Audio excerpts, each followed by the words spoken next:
India தியேட்டருக்கு மட்டும் 511 கோடி ரூபாய் கலெக்ட் பண்ணியிருக்கு. படத்தை பத்தி விமர்சனம் இருக்கு, அதில் மாற்றுங்கிறது கிடையாது. படத்துல நிறைய லாஜிக் மிஸ்டேக்ஸ் இருக்கு, நிறைய கேரக்டர் ரிவீல் பண்ணல.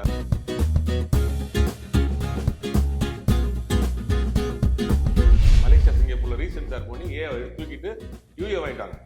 மலேசியா சிங்கப்பூர்ல பாத்தீங்கன்னா பெரிய கலெக்ஷன்.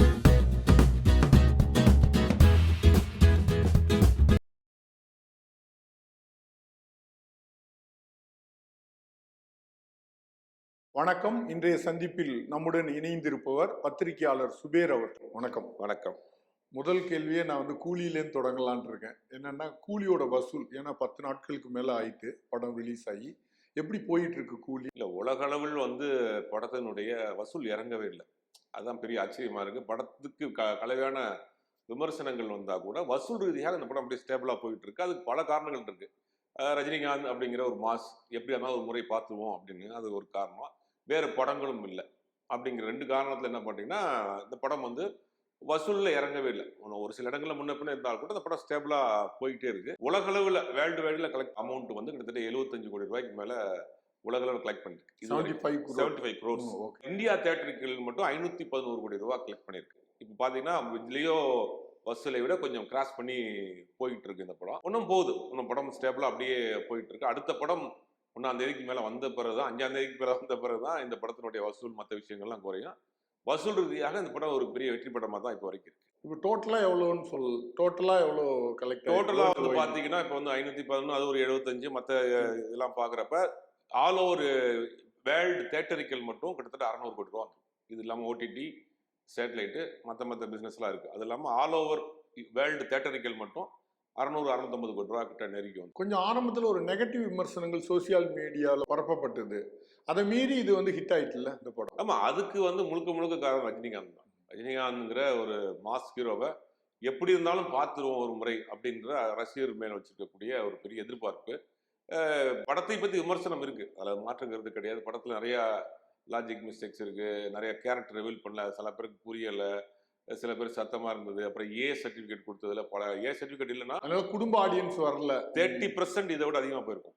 எல்லாரும் பிசினஸ் சைட்ல சொல்ற என்னன்னா 1000 crore எட்டி இருக்கும் அது. ஆமா, அதாவது 1000 கோடி நெருக்கி போயிருக்கும். அது அந்த ஓவர்சீஸ்ல 30% இந்த படத்தினுடைய வசூல் குறைஞ்சு வச்சுட்டாங்க ஏனால ஃபேமிலி ப்ராப்ளம். ஆனா சில கண்ட்ரீஸ்ல என்ன பண்ணிட்டாங்கன்னா ரீசென்சார் பண்ணிட்டாங்க.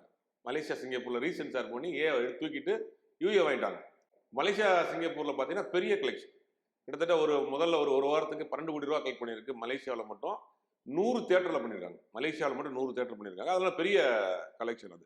அப்போ இந்த ஏங்கிறது ஒரு பெரிய தடைக்கலா இருக்கு. அதையும் மீறி இந்த படம் ஆல் ஓவர் இந்தியா தியேட்டருக்கு 511 கோடி ரூபா, வேர்ல்டு வைடு கிட்டத்தட்ட ஒரு 75-80 கோடி ரூபா வரைக்கும் இருக்கு. இன்னும் போயிட்டு இருக்கு. டோட்டலாக ஒரு 700 கோடி ரூபா, 650 to 700 crores அப்படிங்கிறது நெருக்கி வந்துடும் இந்த படம். இது பெரிய மேஜிக் தான் அது. எல்லாருமே ஆச்சரியப்படக்கூடிய விஷயம். படத்துக்கு விமர்சனங்கள் தப்பா நெகட்டிவா வந்தாலும் கூட கலெக்ஷன்ல ஒன்றும் அப்படியே இங்கு மாதிரி அவர் தான் நிக்கிறாரு. லோகேஷ் கனகராஜ் அந்த எல்சியூ அப்படின்னு பேசப்பட்டது, ஆனா அதுல மறந்துட்டு தான் அந்த படத்தை அவர் பண்ணியிருக்காரு. அவரு இதுல ஜெயிச்சிட்டாருன்னு நம்ம சொல்லலாமா? இந்த படத்துல லோகேஷ் கனகராஜ் 2 தான் நம்ம பார்க்கணும். ஒரு படத்தை எப்படி ப்ரொமோட் பண்ணி படம் ரிலீஸ் ஆகிறதுக்கு முன்னாடி விற்கணும்னு தெரிஞ்ச ஒரு நல்ல ஒரு பிசினஸ்மேன். நீங்க பாத்தீங்கன்னா விக்ரம்ல இருந்து எடுத்துங்க. விக்ரம் படத்தை பாத்தீங்கன்னா விக்ரம் படம் அந்த டைட்டில் ரிவீல் பண்றப்போ ஒரு ப்ரோமோ கிளிம்ஸ் வீடியோ ஆரம்பிக்கலாமா அப்படின்னு பாத்தீங்கன்னா இலையெல்லாம் போட்டு சமையல்கார மாதிரி காமிச்சிருப்பாப்ல. ஆமா சாப்பிட்டுட்டு இருப்பாங்க, ஆரம்பிக்கலாமா. அதுக்கும் இந்த படத்துக்கு சம்மந்தமே இருக்காது. அப்போ ஒரு படத்துக்கு ஒரு பெரிய ஹைப் கிரியேட் ஆகுது. அப்புறம் லியோ படத்தை பார்த்தீங்கன்னா ஒரு சாக்லேட் ஃபேக்டரி கத்திலாம் வச்சு போது இதோ வேற ஏதோ படம் போல இது அப்படின்னு அந்த ஒரு ஹைப்பை கிரியேட் பண்றப்ப அந்த அதுவே ஹைப்பே எதிராக இருந்துச்சு லியோவுக்கு. அதுதான் பிசினஸா இருக்கு எல்லா படத்துக்குமே. லியோ பிசினஸ் பண்றதுக்கு உங்களுக்கு இந்த படம் கூலி எடுத்துட்டோம்னா படம் 540 கோடி ரூபாய் ப்ரீ பிசினஸ் பண்ணிருக்காங்க படம் ரிலீஸ் ஆகிறதுக்கு முன்னாடி. அதுக்கு லோகேஷோடைய மேஜிக் தானே உங்களுக்கு காரணம். அது படம் ரிலீஸ் ஆகிறதுக்கு முன்னாடி அந்த ஒரு கிளிம்ஸ் ஒன்று போறாரு, டைட்டில் ரிவீலுக்கு கிளிம்ஸ் பாத்தீங்கன்னா ஃபுல்லா பிளாக்கா இருக்கு, எல்லாமே கோல்டா இருக்கு. வாட்சை வச்சு நம்ம கேட்டுக்கிட்டே இருக்கோம் கடைசி வரைக்கும். கதையா அந்த ஒரு டெம்ப்ளே வச்சிருந்தாப்ல எல்லாரையுமே. அது ஒரு பெரிய வேலையை செய்யக்கூடிய வேலையை. அதெல்லாம் தான் படம் பிசினஸ். உங்களுக்கு ரிலீஸ் ஆகிறதுக்கு முன்னாடி எந்த படம் ப்ராஃபிட் கிடைக்க போகுது ப்ரொடியூசருக்கு? ரிலீஸ் ஆகிறதுக்கு முன்னாடி 200 கோடி ரூபாய் ப்ராஃபிட் அப்படிங்கிறது அந்த மேஜிக் தெரியுது. இல்ல சினிமா பிசினஸ், சினிமா மேஜிக் ரெண்டுமே தெரிஞ்ச ஒரு தெரிஞ்ச இயக்குனரா ஒரு இருக்காரு. அதனாலதான் கமல் வந்து அவர் விட மாட்டேங்கிறாரு. இப்ப அடுத்த படம் சேர்ந்து பண்ண போறாங்க அப்படிங்கிறதுலாம் இவரை வச்சு பண்ணா மினிமம் ஒரு பிசினஸ் பண்ணி கொடுத்துருவாரு. படத்தை இவர் நம்பி இன்வெஸ்ட் பண்ணா பிசினஸ் பண்ணி கொடுத்துருவாரு, லாபம் எடுத்து கொடுத்துருவாருங்கிற ஒரு நம்பிக்கை வந்துருச்சுல அவங்களுக்கு. அதை வந்து பண்றாங்க தொடர்ந்து. ஆனா ரொம்ப நாளைக்கு பண்ண முடியாது. ஆமா ஆமா. இல்ல அவரே ஒரு 12 படம் தான் நான் பண்ணுவேங்கிறது மாதிரி சொல்றாரு. அதுக்கு வரைக்கும் தாங்கணுமே உங்களுக்கு. கதையில தான் தாங்காது. அப்புறம் கூலி வந்து இப்படி போயிட்டு இருக்கும்போது இடையில கேப்டன் பிரபாகரன் ரீரிலீஸ் பண்றாங்க. அது இப்ப 2வது வாரத்தை வெற்றிகரமா போயிட்டு இருக்கு. பொதுவா ஒரு விமர்சனம் உருவாயிருக்கு என்னன்னா, ரீரிலீஸ் படங்களால புதிய படங்கள் பாதிக்கப்படுகின்றன, சின்ன பட்ஜெட்ல எடுக்கப்படுகிற படங்கள். அந்த அந்த விமர்சனம் உண்மையா? இல்ல அது ஒரு சில படங்கள் தான். கில்லியை தவிர மீதி ரீரிலீஸ் படங்கள் பெருசா போகல. கேப்டன் பிரபாகரன் போகுது அப்படின்னா கூட ஓரளவுக்கு போகுது. ஆனா அவங்க எதிர்பார்த்த அளவுக்கு மத்த படங்கள் ரீலீஸ் படங்கள் போல. அஜித் படம் நிறைய படம் ரிலீஸ் பண்ணாங்க, நிறைய படங்கள் ரீலீஸ் படங்கள் பண்ணாங்க. ஒரு சில ரீலீஸ் படங்கள் தான் ஓடுதே ஒழிய விஜயகாந்த் படம் விஜயகாந்தை திருப்பி ஸ்கிரீன்ல பார்க்கணுங்கிற ஒரு கூட்டம் பார்க்குறாங்க. அவங்க ரசிகர்கள், அவரை கொண்டாடக்கூடியவர்கள் பார்க்குறாங்க. மற்றபடி மற்ற ரீரிலீஸ் படங்கள்லாம் பெருசா போக மாட்டேங்குது. ஆனா இருந்தாலும் ஒரு ஆசையில அவங்க கில்லி மாதிரி நம்மளும் அள்ளிடலாம் அப்படின்னு ரிலீஸ் பண்றாங்க. அது பெருசா இது கிடைக்கப்படும். ஏன்னா என்னன்னா இவங்க தியேட்டரை புக் பண்ணிடுறாங்க, சின்ன படங்களுக்கு வழிவிட மாட்டேங்கிறாங்க. இது ஒரு பெரிய சிக்கல். எல்லா படத்தையுமே இன்னைக்கு எல்லா சேனல்லையும் போட்டுறாங்க. கேடிவி மாதிரில எல்லா 24 ஹவர்ஸ் படம் ஓடிட்டே இருக்கு, பார்க்கலாம். நான் ஸ்டாப் படம்லாம் அதே படத்தை மீண்டும் தான் தியேட்டர்ல போட்டீங்கன்னா சின்ன படங்கள் வர்றதுக்கு என்ன தியேட்டர் கிடைக்க மாட்டேங்குது. இன்னைக்கு பெரிய சின்ன படங்கள் என்ன பண்றாங்கன்னா, ஏதாவது பெரிய படங்கள் வராத அந்த கேப்ல தான் சின்ன படங்களை ரிலீஸ் பண்ண முடியும். குறைஞ்சபட்சம் 100 120 தியேட்டர் போறதே அவங்களுக்கு பெரிய விஷயம். ஆல்ரெடி ஒரு பெரிய இயக்குனரோட பேனர்ல கொண்டு வர வேண்டியதா இருக்கு. ஆமா, பெரிய இயக்குனர் பேனர்ல கொண்டு வந்தாலுமே ஒரு 300 ஸ்கிரீனுக்கு மேல அவங்களால கிடைக்க மாட்டேங்குது. படம் அவங்களால ப்ரொமோஷன் பண்ண முடியல. அப்படிங்கும்போது இதை வந்து நம்ம தடுக்கவும் முடியாது. ரிலீஸ் படத்தை அவங்களுடைய இஷ்டம், தடுக்கவும் முடியாது. அவங்க தான் பணம் செலவு பண்றாங்க. டி ராஜேந்தர் பாத்தீங்கன்னா உயிருள்ள ஒரு விசான்னு ஒரு படம் கொண்டு வர்றாரு. ஆமா, டி ராஜேந்தரை பத்தி நம்ம நிறைய பேசிட்டே இருக்கலாம். அவர் மாதிரியான ஒரு இன்னைக்கு இருக்கிற ஜெனரேஷனுக்கு அவரை பார்த்து ரைமிங் பேசுறாரு, டைமிங்ல பேசுறாரு, கண்ணனக்கான் பேசுவாரு, பாட்டு போடுவார், டான்ஸ் ஆடுவாருங்கிற ஒரு பிம்பம் தெரியுது ஒழிய ஒரு மிகப்பெரிய ஒரு சாதனையாளருங்கிறது பலருக்கும் தெரியாம போயிடுச்சு. அதாவது ஒரு தன்னம்பிக்கையின் உச்சம் அப்படின்னா அவர் தான். கதை, திரைக்கதை, வசனம், பாடல்கள், இசை. இல்ல அதெல்லாம் கூட விடுங்க. நீங்க சினிமாவுக்கு வர்றாரு, சினிமாவுக்கு மாயாவரத்துல இருந்து கிளம்பி வர்றாரு. அவருக்கு மனசுல தோணுதெல்லாம் ஒரு கதையா பண்ணி கையில வச்சுக்கிட்டு ஒரு ப்ரொடியூசரை கூப்பிட்டு வர்றாரு. இன்னைக்கு அந்த 80 காலகட்டங்களில் சினிமா எப்படி இருந்துச்சுன்னு தெரியும். உள்ளுக்குள்ள சினிமாக்குள்ள என்ட்ரி ஆக முடியாது. ஒரு ப்ரொடியூசர் கதை சொல்ல போனீங்கன்னா கூட குறைஞ்சபட்சம் ஒரு 5 படம் நீங்க அசினேட்டர் ஒர்க் பண்ணாதான் அந்த கேட்டை திறந்து விடுவாங்க உள்ள. ஒரு அசினேட்டர் ஒருத்தர் வேலை செஞ்சா கூட நீங்க வந்து 3வது படம் 4வது படத்துக்கு மேலதான் அந்த டைரக்ட் ரூமுக்குள்ளேயே போக முடியும். அப்படி உள்ள இரும்பு கேட்டை போட்டு அடைச்சி இந்த சினிமாவில் எந்த முன்னணுவும் கிடையாது. தன் மேல் உள்ள நம்பிக்கை, தன் கதை மேல் உள்ள நம்பிக்கை, ஒரு ப்ரொடியூசரை கூப்பிட்டு வந்து தத்தி குத்தி ஒரு படம் எடுத்து அதை ஹிட் பண்ணி காட்டுறதுலாம் எவ்வளவு பெரிய விஷயம். பத்து இப்போ நீங்க வேர்ல்டு சினிமா எடுத்துக்கங்க, உலக சினிமாவில் எடுத்துக்கிட்டீங்கன்னா இத்தனை கிராஃப்ட் பண்ற ஒரு ஒரு நபர் யாருமே இருக்க மாட்டாங்க. அது பெரிய எனக்கு தெரிஞ்சு செக் பண்ணி பார்த்தா அதை நிரூபிச்சவர் அவர். அது சக்சஸ்ஃபுல்லா பேருக்காக போடுறது இல்லை, எல்லாத்துலயுமே பெர்ஃபெக்டா பண்ண முடியாது. ஹாலிவுட் படங்கள் பாக்குறோம் அப்படின்னா டைரக்டர் மட்டும் தான் இருப்பார். ஸ்கிரீன் பிளேன்னு ஒரு 5 பேர் 10 பேர் போட்டிருப்பாங்க, டைலாக் ஒரு 4 பேர் போட்டிருப்பாங்க, தனித்தனியா காஸ்டிங்னே ஒரு பெரிய லிஸ்ட் வரும் பாத்தீங்கன்னா. இதுல வந்து எல்லாத்தையுமே தன்னுடைய டைரக்டா பண்ணது வந்து ஒரு பெரிய சாதனையாளர் தான். அதுல வந்து உயிருள்ள சாகுறது வந்து அவங்க மனைவியினுடைய பேரை வச்சது அப்படின்னா அது அந்த படத்தெல்லாம் முதல்ல அவர் வந்து ஹீரோவா நடிக்கிறார். அதுக்கு முன்னாடி சின்ன சின்ன ரோல் செயின் ஜெயபால் அது ஒரு சுவாரஸ்யம்னா ரஜினிகாந்த் பண்ண வேண்டிய கேரக்டர். ஆமா, ரஜினிகாந்த் போய் கேட்டிருந்திருக்கிறாரு. அவர் அப்பதான் இந்த பீக்ல ஹீரோ மாறிட்டாரு. அப்ப வேணான்டோடனே தான் இவர் நானே பண்றேன் அப்படின்ட்டு கையில ஒரு செயினை சுத்திக்கிட்டு அப்படி வருவாரு. சைக்கிள் செயினை சுத்திக்கிட்டு அந்த மாதிரி ஒரு நல்ல ஒரு படம். அந்த படத்தையும் ரிலீஸ் பண்ண போறாரு. அந்த படத்தை அவரை பிரஸ் மீட்ல சொல்றாரு, நான் வந்து இந்த படத்தை வந்து ரிலீஸ் பண்ணலான்னு நினைச்சேன், மைதிலினை காதலி பண்ணலான்னு நினைச்சேன், ஆனா சிம்பு தான் இதை பண்ணுங்கப்பா அப்படின்னு சொன்னாரு. எல்லா படத்தையும் நான் டிஜிட்டல் பண்ணி நான் ரிலீஸ் பண்ண போறேன் அப்படிங்கிறாரு. அது ஒரு புது எக்ஸ்பீரியன்ஸா தான் இருக்கும். நல்லது. அடுத்த தலைமுறை பார்வையாளர்களுக்கு அது ஒரு புது அனுபவம். அதை விட அவரை கொண்டு போய் சேர்க்கணும். நம்ம சினிமா எப்படி வளர்ந்து வந்திருக்குன்னே தெரிஞ்சுக்கலாம். நேற்று கூட ஒரு நம்ம இந்த சுப்பிரமணிய சிவா அவர் ஒரு இன்டர்வியூ கொடுத்தாரு. திருடா திருடி படம் வெறும் 38 நாள்ல பண்ணிருக்காரு. ஒரு மிகப்பெரிய ஹிட் படம் 38 நாள்ல பண்ணிருக்காரு. அந்த மன்மதராசா பாட்டை 3 நாள் எடுத்திருக்காரு. அது என்ன ஸ்பீட்ல 3 நாள் எடுத்திருக்காங்க. இன்னைக்கு என்ன ஆகுது, அந்த காலகட்டங்கள் ரொம்ப நாள் இல்ல, 10 வருஷத்துக்கு முன்னாடி. இன்னைக்கு வந்து 150 நாள் 200 நாள் 250 நாள் படம் எடுத்து அந்த படத்தையும் நீங்க சரியா எடுக்க முடியாம ஒரு திட்டமே இல்லாம பண்றாங்க. டிஆர்ட்ட போனீங்கன்னா சொல்றாங்க, அவர் ஸ்கிரிப்டே கையில வச்சுக்கிற மாட்டாரு, அந்த சீன் டைலாக் முதற்கொண்டு அவரு அங்க ஸ்பாட்ல சொல்லுவாரு, வித் ஆர்ஆரோட சொல்லுவாரு அப்படின்றாங்க.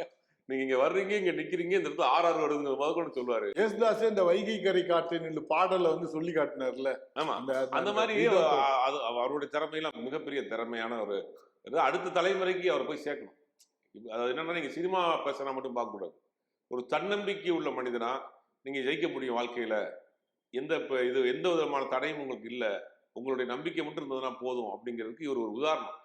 அது அவர் ரீரிலீஸ் பண்ண அவருடைய படங்கள்லாம் டிஜிட்டல் பண்ணி ரீரிலீஸ் பண்றதுக்கு உண்டான ஏற்பாடுலாம் பண்ணிட்டு இருக்கிறாரு. உண்மையிலே வரவேற்கத்தக்க வச்சு ரீரிலீஸ் படங்கள் என்னன்னா, அவங்க வந்து இந்த படம் இல்லாத நாட்கள்ல ரிலீஸ் பண்ணா நல்லா இருக்கும். சின்ன சின்ன படங்களுக்கு தியேட்டர்கள் கிடைக்காம போது ரீரிலீஸ் படங்கள் எல்லா படமும் ஓடவும் மாட்டேங்குது. அதுவும் ஒரு இருக்கு. நீங்க வந்து எல்லா படமும் ஓடிச்சுன்னா அது கிடையாது.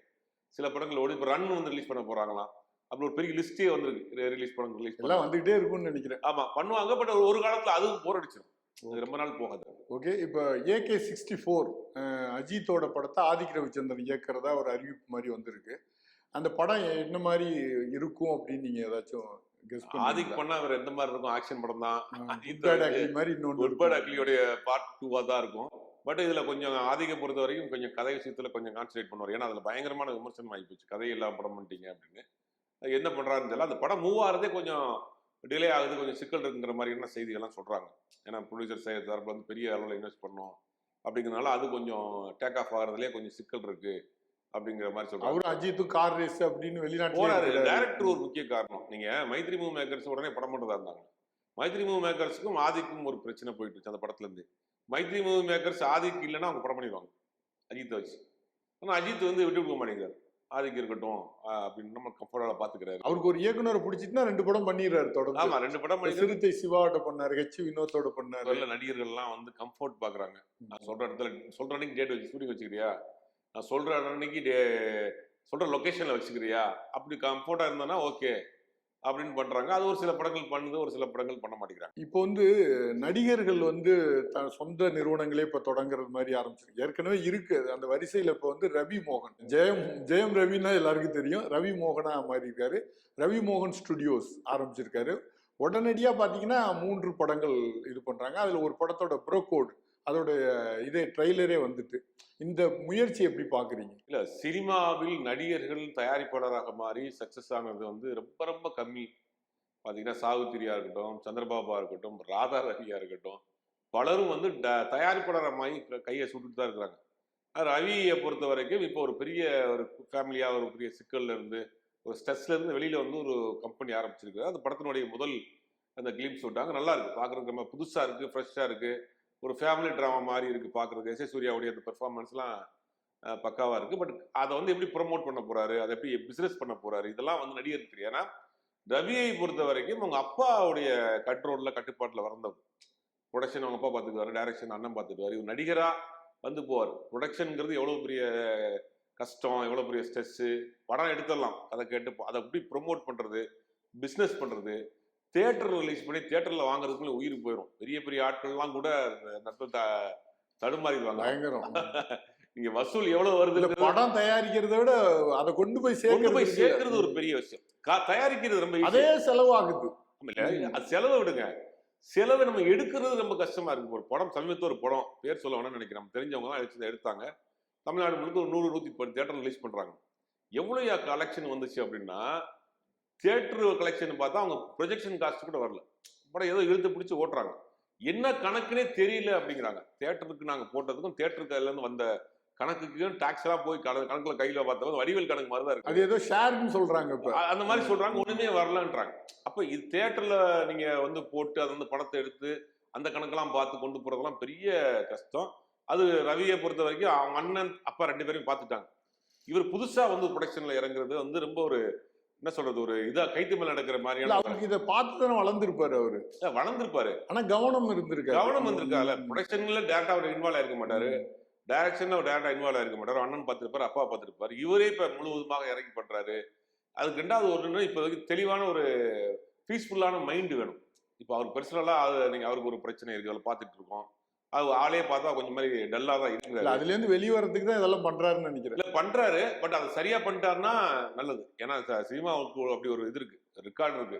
நடிகர்கள் வந்து தயாரிப்பாளராகி வந்து சக்சஸ் ஆனதா வந்து இல்ல. அதனாலதான் என்ன பண்ணுவாங்கன்னா, ஒரு ஷெல் கம்பெனி மாதிரி ஒரு கம்பெனி வச்சுக்கிறாங்க. இப்போ கார்த்தி சூர்யா அவனுக்கு ஒரு கம்பெனி வச்சிருக்காங்க. அன்னைக்கு சத்யராஜ் ஒரு ராஜ் ஃபிலிம்ஸ் வச்சிருந்தாரு. பாக்யராஜ் வந்து இந்த பழனிசாமி அவருடைய பாக்கியம் ஸ்ரீ கம்பெனிஸ் வச்சிருப்பாங்க. டைரக்டா அவங்களால தலையிட முடியாது. இப்போ நீங்க நேரடியாக ஷூட்டிங் ஸ்பாட் ஒரு நடிகர் போய் உட்கார முடியாது. காலைல ஷெட்யூல் சொல்ல முடியாது. வரிசை அந்த இடத்துல அதுக்குன்னு ஒரு தனி நிர்வாகியை போட்டு அவங்க செய்வாங்க. அது மாதிரி தான் பண்ணியிருக்காரு அவர். ஆமா பண்ணியிருக்கிறாரு. அது சரியா பண்ணாருன்னா நல்லது. ஏன்னா வந்து இந்த மாதிரியான ஒரு மனநிலையில ஒரு ப்ரொடக்ஷன் கம்பெனி ஆரம்பிச்சிருக்கிறது எப்படி கொண்டு போய் சேர்க்க போறாரு அப்படின்னு ஒரு பிரம்மாண்டமான விழா நடந்துச்சு. நிறைய நண்பர்கள் வந்து வாழ்த்துட்டு போயிருக்காங்க. முதல் முயற்சியும் பார்க்கறதுக்கு நல்லா இருக்கு. அந்த ஃபிலிம்ஸ் பார்க்கறதுக்கு நல்லா இருக்கு. அடுத்தடுத்து அவர் என்ன பண்ண போறாருங்கிறது வெயிட் பண்ணி தான் பார்க்கணும். மீண்டும் பேசுவோம். நன்றி, வணக்கம். இந்த வீடியோ உங்களுக்கு பிடிச்சிருந்தா லைக் பண்ணுங்க, ஷேர் பண்ணுங்க, கமெண்ட் பண்ணுங்க. மறக்காம OH சினிமா சேனலுக்கு சப்ஸ்கிரைப் பண்ணுங்க.